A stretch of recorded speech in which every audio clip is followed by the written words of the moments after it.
everyone. We just wanted to ask you a question. How would you like to receive money back when you purchase a home? Whether it's your first one, second one, or investment property, whatever. We're going to talk about that in just a minute.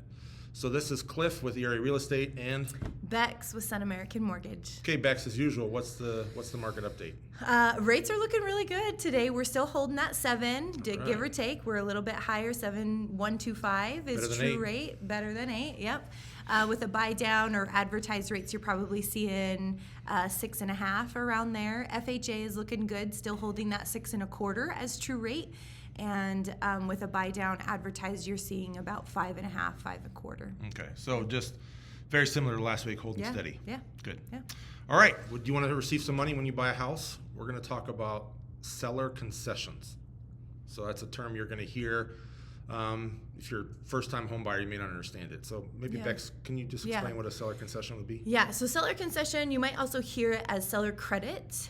This is a really good negotiating tool that both the buyers and sellers can utilize to help advertise their property and entice buyers. Yeah. So this is something that the seller will provide you, and you can use it towards your closing costs as the buyer. You can use it towards your rate buy down. So it can significantly affect your payment more so than if you took that same amount of money that the seller is willing to give you and used it towards reducing the purchase price. It makes a much more impact if you use it as a seller credit. So just one thing I wanted to clear up. I did say money back, but realistically, they're not going to write you a check, the seller. Yeah. They put it towards the transaction. Towards the transaction. Towards your house. Good. Yeah. And each program, just something to keep note of that depending on what loan program you're going with, it's going to determine how much of a seller credit. There are caps to how much you can receive.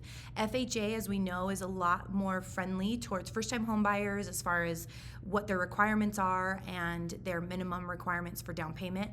Same thing with the seller credit. You can get up to 6% of the purchase price as a seller credit if you're doing an FHA loan versus a conventional.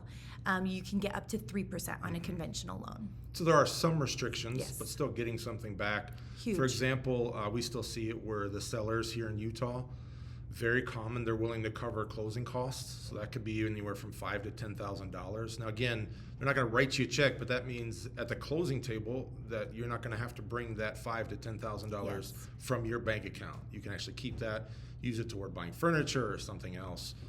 Something else that's common is, as Bex mentioned, buy down the rate. Sellers are still willing to do that.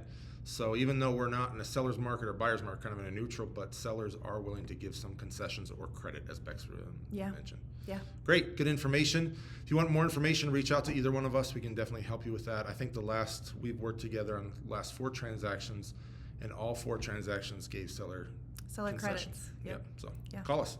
Yeah. Have a great week, everybody. Bye. Thanks, guys.